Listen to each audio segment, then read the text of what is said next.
សួស្តីប្រិយមិត្តទាំងអស់គ្នាស្វាគមន៍មកកាន់ Channel Movie Play Drama 2026 ថ្ងៃនេះគឺជាថ្ងៃដ៏ពិសេសបំផុតដែលយើងគ្រប់គ្នាបានទន្ទឹងរង់ចាំជាយូរមកហើយនោះគឺភាគបញ្ចប់នៃរដូវកាលទី2ដែលជាចំណុចកំពូលនៃសាច់រឿងដ៏ជោគជ័យរបស់យើងបន្ទាប់ពីការធ្វើដំណើរដ៏វែងឆ្ងាយនិងការឆ្លងកាត់ឧបសគ្គរាប់មិនអស់តួអង្គឯករបស់យើងត្រូវប្រឈមមុខនឹងមេបិសាចដ៏ខ្លាំងពូកែនៃយុគសម័យអង្គរដោយសារតែផ្នែកខ្លះនៃរូបភាពមិនទាន់បានផ្ញើឲ្យឃើញពេញលេងថ្ងៃនេះខៀងនឹងនាំអារម្មណ៍អ្នកទាំងអស់គ្នាចូលទៅក្នុងពិភពការសម្រាលសម័យដ៏អស្ចារ្យតាមរយៈការនិទានរឿងដ៏រស់រវើកនេះត្រៀមខ្លួនហើយឬនៅតោះទើស្ដាប់ការតស៊ូចុងក្រោយនេះទាំងអស់គ្នាមេឃចាប់ផ្ដើមងងឹតស្លុបហាក់ដូចជាផែនដីទាំងមូលត្រូវបានលេបត្របាក់ដោយភាពងងឹតនៅពីលើប្រាសាទបុរាណដែលគ្របដណ្ដប់ដោយអថាកំបាំងរាប់ពាន់ឆ្នាំសញ្ញាវេទមន្តដែលបញ្ចេញពន្លឺភ្លេកៗពណ៌ស្វាយឡាយមៀបានលេចឡើងនៅលើពពុះខ្មៅបន្លឺសំឡេងផ្គួររឡានរំជួយដល់រសគូនៃផែនដីតួប្រាសាទដ៏មហិមាចាប់ផ្ដើមញ័ររង្គើធូលីដីបុរាណធ្លាក់ចុះមកដោយព្រិល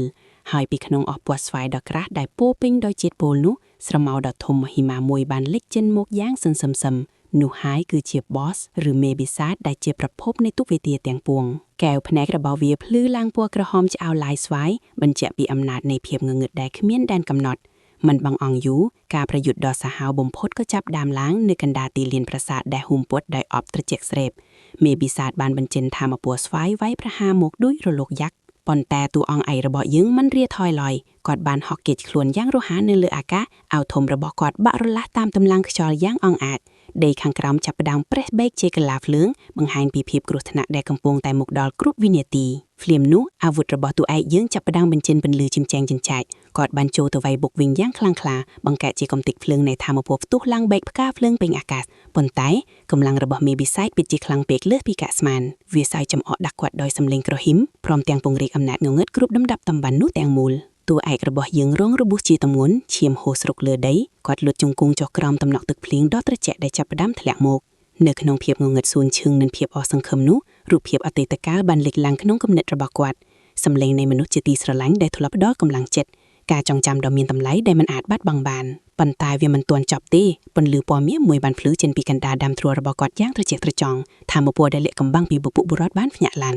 គាត់ស្ទុះគ្រោកឈរតតាំងនឹងមេបិសាចម្ដងទៀតដោយក្រសែភ្នែកមោះមុតពេលនោះមេបិសាចបានបញ្ចេញរូបរាងពិតដ៏គួរឲ្យខ្លាចនិងបង្កជាភីវេទមន្តដ៏វិវត្តដើម្បីបញ្ចប់ជីវិតគាត់ប៉ុន្តែនៅចំកណ្ដាលនៃភីវសង្ខ័រនោះប្រលឹងនេករាជឬ Naga Spirit ដ៏មានបារមីបានលេចចេញមកគ្រប់ការពារតួឯករបស់យើងនេះគឺជាពេលវេលាដែលគ្រប់គ្នារងចាំជាយូរមកហើយតួឯកនិងប្រលឹងនេករាជបានបញ្ចូលវិញ្ញាណគ្នាជាធ្លុងមួយបង្កើតជាកម្លាំងមហាសាលដែលមិនអាចទប់ទល់បានក្នុងមួយពព្រិកភ្លេចការវាយប្រហារចុងក្រោយឬ Final Strike បានកើតឡើងអ្វីគ្រប់យ៉ាងហាក់ដូចជាស្ងប់ស្ងាត់ក្នុងលំបូនជាតិមុនពេលដែលថាមពលងងឹតរបស់មេបិសាចត្រូវបានវាយបំបែកខ្ចាត់ខ្ចាយคล้ายជាការផ្ទុះពន្លឺដ៏អស្ចារ្យដែលបំភ្លីផ្ទៃមេឃទាំងមូលបន្ទាប់ពីពន្លឺរលាបាត់ទៅសមរភូមិបានស្ងប់ស្ងាត់ទៅវិញស្អែកនឹងកំទេចភ្លើងនៃសេសលដាសៀនដីជាសក្ខីភាពនៃសង្គ្រាមរាងកាយរបស់មេបិសាចបានរលាคล้ายជាភាគលាក់ស្រមៅនិងហោះរលាបាត់ទៅក្នុងខ្យល់អាកាសពន្លឺព្រះអាទិត្យនៃថ្ងៃថ្មីបានទលុបពពកខ្មៅបញ្ជាក់ថាព្យុះភ្លៀងដ៏អាក្រក់បានសន្លងផុតទៅហើយតួឯករបស់យើងឈើមើលទៅលើមេឃដោយដកដង្ហើមធំខណៈដែលតួប្រាសាទបុរាណចាប់ផ្ដើមជួសសួរខ្លួនឯងដោយអំណាចវេទមន្តដ៏អស្ចារ្យព្រលឹងវិញ្ញាណពពុះបុរាណទាំងឡាយបានហោះឡើងទៅកាន់ឋានសួគ៌ដោយក្តីរីករាយវាជាការលាគ្នាដ៏មានន័យនិងពោពេញដោយសន្តិភាពសម្រាប់ទឹកដីដ៏វិសុទ្ធនេះទោះបីជាសង្គ្រាមបានចប់ប៉ុន្តែស្លាកស្នាមនៃការតស៊ូនៅតែមានក្នុងបេះដូងគ្រប់គ្នាតួឯករបស់យើងបានដើរឈានទៅយ៉ាងស្ងៀមឈ្មោះទៅកាន់ជើងមេឃប៉ុន្តែនៅពេលដែលអ្វីហាក់ដូចជាចប់សពគ្រប់នៅចម្ងាយឆ្ងាយឯណោះច្រកទ្វារអថាកំបាំងថ្មីមួយស្រាប់តែបើកឡើងដោយគ្មានអ្នកដឹងមេឃដែលស្លាស់ម្លោស្រាប់តែមានស្នាមប្រេះពណ៌ខ្មៅទតមួយលេចឡើងម្ដងទៀតតើនេះជាសញ្ញានៃគ្រោះថ្នាក់ថ្មីដែលកាន់តែធំជាងមុនឬជាការចាប់ផ្ដើមនៃរឿងរ៉ាវថ្មីដែលយើងមិនទាន់ដឹងតើសន្តិភាពនេះនឹងស្ថិតស្ថេរបានយូរប៉ុណ្ណាហើយនេះគឺជាការបញ្ចប់ដ៏រំភើបនៃរដូវកាលទី2អរគុណបងប្អូនប្រិយមិត្តទាំងអស់គ្នាសម្រាប់ការតាមដាននិងគាំទ្រ Movie Play Drama 2026តាំងពីដើមរហូតមកស្នាមភ្លើកនៅលើមេឃនោះនឹងនាំមកនៅអ្វីនៅរដូវកាលក្រោយកុំភ្លេចរងចាំទស្សនាភាពបន្តក្នុងពេលឆាប់ៗនេះសម្រាប់ថ្ងៃនេះខ្ញុំបាទសូមអរគុណនិងសូមជម្រាបលា To be continued